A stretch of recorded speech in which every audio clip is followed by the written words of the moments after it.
Hej och god jul alla våra fina tittare! Vi på Learn Swedish with Short Stories vill önska er alla en riktigt god jul och ett toppen gott nytt år. Tack för att ni tittar och prenumererar. Vi är så glada och tacksamma för ert stöd.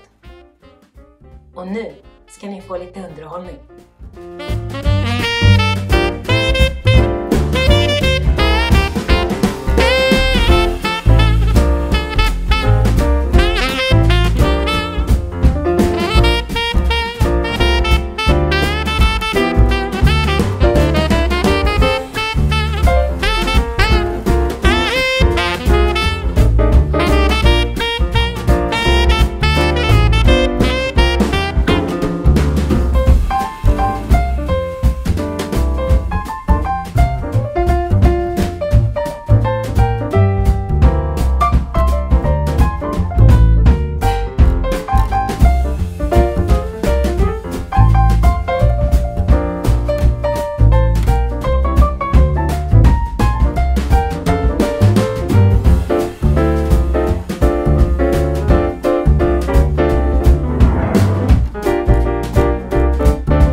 God jul och gott nytt år!